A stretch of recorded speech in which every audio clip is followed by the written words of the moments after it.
Halo semuanya, kami dari Kelompok 7 akan membawakan materi mengenai kebudayaan Batak, mengenai sistem religi. Dari Kelompok 7 sendiri itu ada Brilian Danisha, Santa Luciana, Putra Halawa, dan saya sendiri Tesoni Calvina. Baik, jadi di slide pertama ada masuknya agama Islam dan Kristen Protestan di daerah Batak. Jadi, masuknya agama Islam dan Kristen di daerah Batak itu sudah dimulai sejak permulaan abad 19. Agama Islam disiarkan oleh orang Minangkabau sejak 1810 dan mayoritas terjadi di Batak bagian selatan.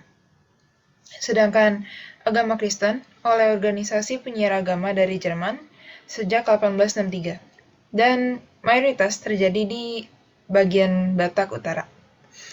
Meskipun Kristen dan Islam menjadi agama yang mayoritas di daerah Batak, tidak menutup kemungkinan adanya agama atau sistem kepercayaan lainnya yang akan dibahas teman saya di slide berikutnya. Orang Batak untuk sebagian besar sudah beragama Kristen atau Islam, namun konsep-konsep asal dari agama aslinya masih hidup, terutama di antara penduduk daerah pedesaan. Terutama untuk mengetahui sistem kepercayaan orang Batak asli adalah buku-buku kuno yang disebut pusahat. Selain daripada berisi silsilah-silsilah atau yang disebut tarombo, buku itu juga berisi konsepsi orang Batak tentang dunia makhluk halus. Hal ini dapat terjadi demikian karena tarombo sendiri bermula dengan kejadian-kejadian yang hanya mungkin terjadi di dunia makhluk halus.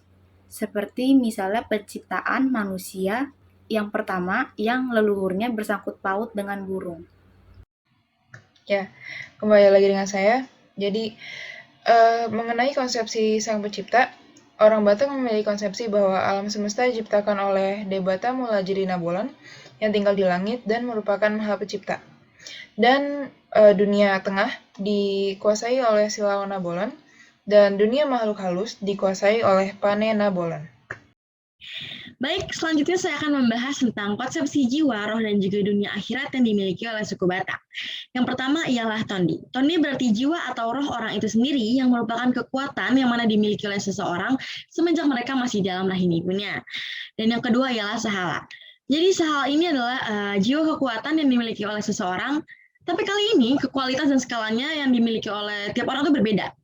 Misalnya, sahala seorang raja akan lebih banyak dibanding orang biasa. Atau kalau dalam bahasa Bataknya, biasa disebut dengan sahala orang hula-hula akan lebih kuat daripada sahala orang boru.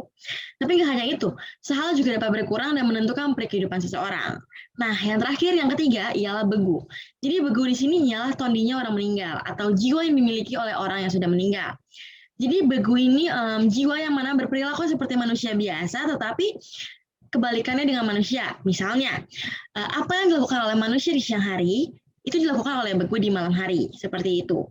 Dan begu ini biasanya dibagi menjadi dua tipe, yaitu begu yang baik dan juga begu yang jahat. Dan di dalam beberapa kasus nih, sesuai dengan kebutuhannya, begu biasanya dipuja dengan sajian yang biasa disebut dengan pelean, seperti itu. Nah, selanjutnya nih kita akan membahas tentang kekuatan sakti yang dimiliki oleh para suku Batak.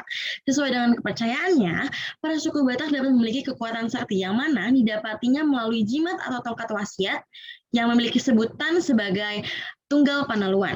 Tetapi tidak hanya kepada benda-benda yang saya sebutkan tadi, kekuatan sakti juga dapat dimiliki melalui mantra-mantra yang mengandung kekuatan sakti, seperti itu.